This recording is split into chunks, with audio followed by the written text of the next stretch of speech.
The federal government should proscribe all militant Fulani groups, as done in the case of Independent Peoples of Biafra, given that the Global Terrorism Index ranks Fulani militia as the fourth deadliest terrorist group in the world. Southeast is known for entrepreneurship.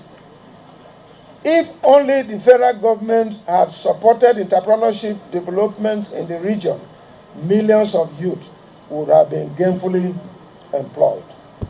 The way forward.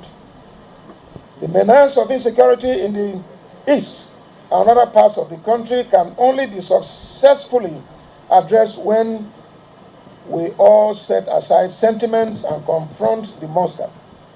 I therefore urge the federal, state, and local government, traditional rulers, religious groups, civil societies organizations, youth, and other stakeholders to support security agencies to perform better.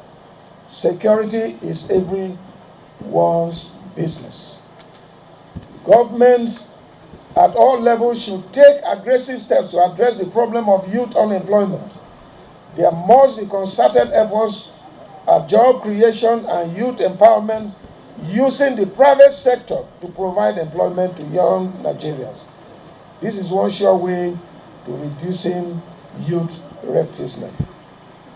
The federal government should urgently put in place the enabling environment for the private sector to thrive in order to prevent more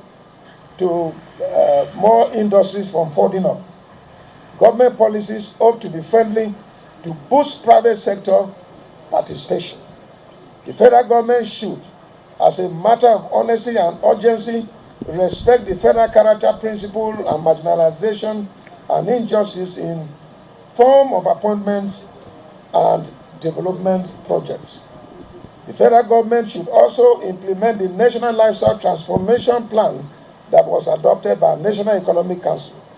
This will not only protect farming communities from attacks and herdsmen from cattle rustling, but also lead to environmental protection, security of lives and property, as well as guarantee food security. Indeed, ranching will also boost livestock production. As I have been saying, the federal government should publicly condemn the atrocities perpetrated by armed herdsmen, as well as arrest and prosecute leadership of Mayati Allah, Cotton Hore, Fulani Nationality Movement, Mayati Allah Mekaban, and other arms header groups who have consistently admitted to wanton killings and destruction of communities across the country.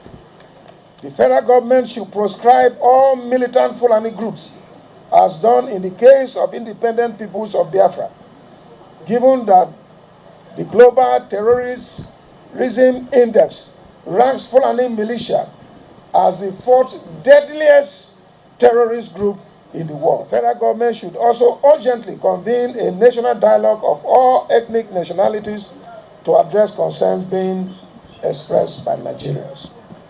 The presidency should urgently hold a meeting of stakeholders of the entire eastern Nigeria, devoid of party affiliation, probably here in Enugu, to discuss the challenges facing the people, which has given rise to youth restiveness and the violence being witnessed across the region.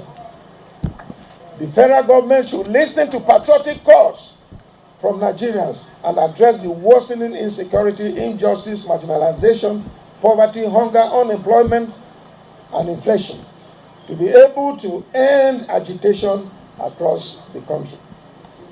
I must also appeal to youth of the eastern region to uphold peace and non-violence approach in their agitation.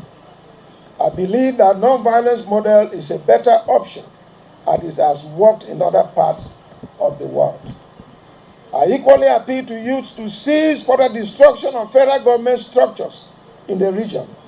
Remember that the property you are destroying is your own property. They have already made a genuine case for restructuring among other meaningful demands, and their voices have been heard loud and clear across the country.